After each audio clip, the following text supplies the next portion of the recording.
नमस्कार रसिको. आज आपण एका अशा वल्लीचा, अशा एका अफाट व्यक्तिमत्वाचा वेध घेणार आहोत, ज्यांच्या खड्या आवाजाशिवाय कोकणातला गणेशोत्सव कधीच पूर्ण वाटत नाही. शक्ती तुरा परंपरेचा तो बुलंद आवाज, ज्यांनी आपल्या शाहिरीने आणि खास शैलीने अवघ्या महाराष्ट्राला अक्षरशः भुरळ घातली, ते म्हणजे आपले दिग्गज लोकशाहीर रामचंद्र हरी घाणेकर बुवा. आज आपण या महान कलाकाराचा तो संघर्ष, त्यांनी घडून आणलेली सांगीतिक क्रांती आणि त्यांच्या या अमर प्रवासाला अत्यंत आदराने उजाळा देणार आहोत. चला तर मग सुरुवातीलाच आपण त्यांच्या या एका गाजलेल्या ओळीकडे लक्ष देऊया. जीव तुझा गेल्यावर तुला उचलेल कोण. बरं, हे फक्त एका गाण्याचे बोल नाहीत, तर मानवी जीवनातलं एक अत्यंत सखोल असं तत्वज्ञान आहे. या रचनेतून घाणेकर बुवांनी माणसाच्या गर्वावर अतिशय मार्मिक प्रहार केला होता. आणि हेच बोल 21 जुलै 2026 रोजी अधिक गडद झाले, जेव्हा या महान शाहिराने या जगाचा कायमचा निरोप घेतला. बातमी अतिशय दुःखद होती. एका पर्वाचा तो अंत होता, पण बुवांनी दिलेले विचार या गाण्यांच्या माध्यमातून आजही जिवंत आहेत. आता जेव्हा आपण त्यांच्या या जाण्याबद्दल बोलतोय, तेव्हा कोकणच्या लाल मातीचा एक अस्सल संरक्षक आपण गमावला, हीच भावना प्रत्येकाच्या मनात होते. शक्ती तुऱ्याचा तो खणखणीत आवाज हरपला होता. तयारी झाली बाजाराला जाण्याची, या गवळणींची तयारी झाली आणि राधा गोदा मंद चंदा बघा नटुनी आली.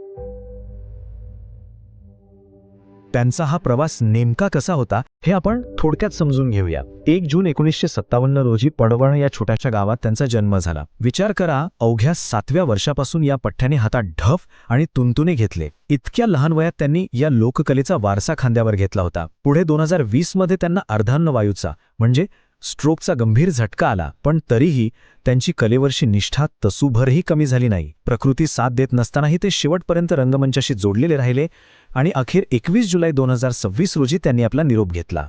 त्यांनी शक्ती तुरा या परंपरेला किती उच्च शिखरावर नेऊन ठेवलं होतं हे त्यांना मिळालेल्या सन्मानावरून स्पष्ट दिसतं. त्यांच्या या अफाट योगदानाची दखल घेऊन त्यांना रायगड भूषण, कलगीतुरा उन्नतीभूषण आणि कलगीतुरा रत्न यांसारख्या प्रतिष्ठेच्या पुरस्कारांनी गौरवण्यात आलं. पण खरं सांगायचं तर या सगळ्या पुरस्कारांच्या पलीकडे रसिक मायबापांनी त्यांना एक वेगळीच पदवी दिली होती, शाहिरीचे बादशहा. आणि ते खऱ्या अर्थाने बादशहाच होते. पण मंडळी, हा बादशहा काही एका रात्रीत तयार झाला नाही. यामागे एक अत्यंत खडतर असा संघर्ष होता. सुरुवातीच्या काळात त्यांनी शंभूराजू घराण्यातील शिवराम विठोबा यांच्याकडून शाहिरीचे धडे गिरवले. पण या प्रवासात सर्वात मोठा विरोध त्यांना बाहेरून नाही, तर स्वतःच्या घरातूनच झाला. इथे आपल्याला 2 पूर्णपणे वेगळे दृष्टिकोन पाहायला मिळतात. एका बाजूला त्यांचे मोठे बंधू विठोबा, जे स्वतः एक उत्तम ढोलकीवादक होते, त्यांचा या कलेला स्पष्ट विरोध होता. रामचंद्र यांनी फक्त 12वी पर्यंत शिक्षण घ्यावं आणि थेट मुंबईत नोकरी करावी, हा त्यांचा अगदी प्रॅक्टिकल सल्ला होता. पण दुसऱ्या बाजूला होती त्यांच्या पत्नीची अफाट साथ. त्यांच्या पत्नीने संपूर्ण शेती आणि घरची जबाबदारी एक हाती पेलली, जेणेकरून घाणेकर बुवांना कोणतीही चिंता न करता महाराष्ट्रभर मुक्तपणे फिरून आपली कला सादर करता येईल. खऱ्या अर्थाने या यशामध्ये त्यांच्या पत्नीचा वाटा सिंहाचा होता. आणि याच पत्नीच्या पाठिंब्याची एक भन्नाट आठवण आहे.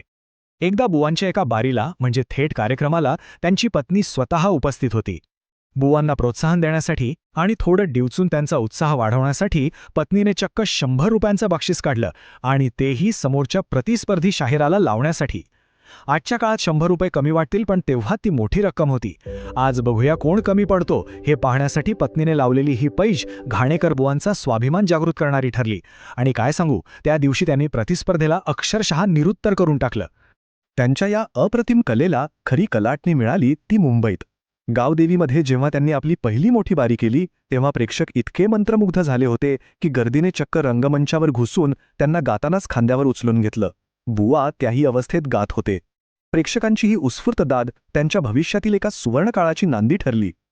पुढे जाऊन बुवांनी नुसतीच गाणी गायली नाहीत, तर पारंपरिक शाहिरीत स्वतःचे असे काही क्रांतिकारक बदल घडवून आणले ज्यामुळे शक्तितुरा संगीताचा चेहरामोहराच बदलून गेला.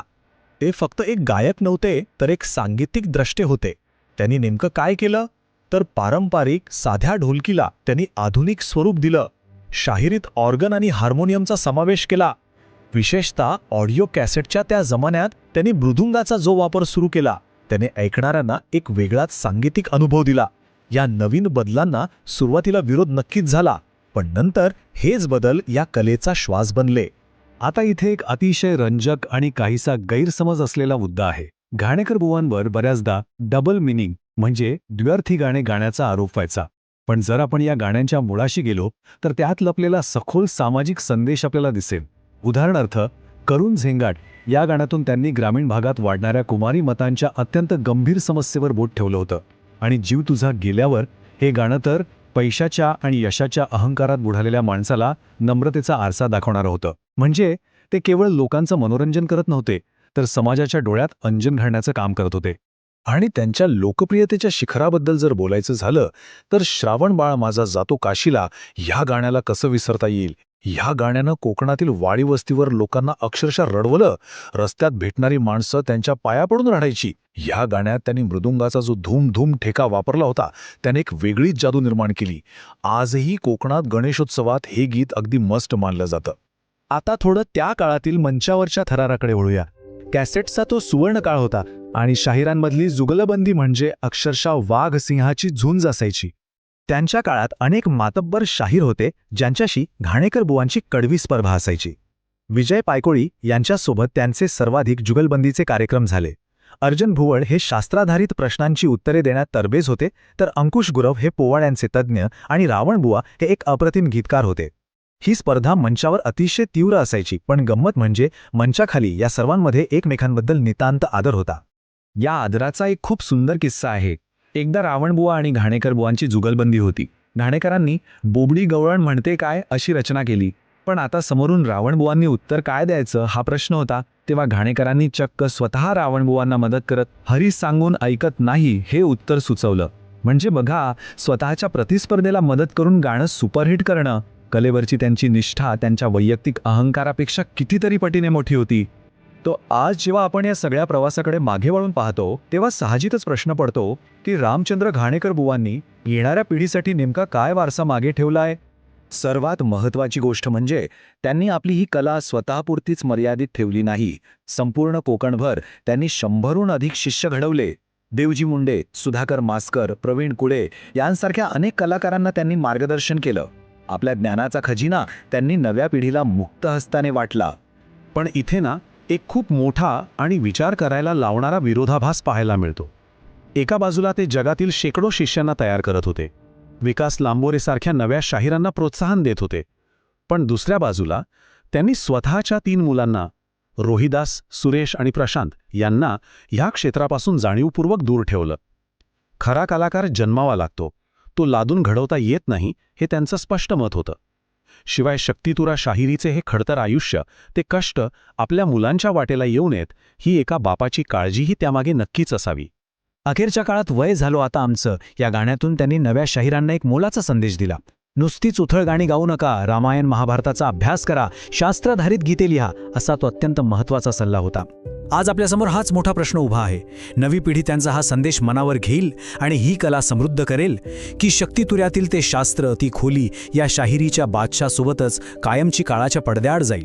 विचार करा आणि या सुंदर लोककलेचा वारसा आपण कसा जपू शकतो याचा नक्की शोध घ्या. धन्यवाद.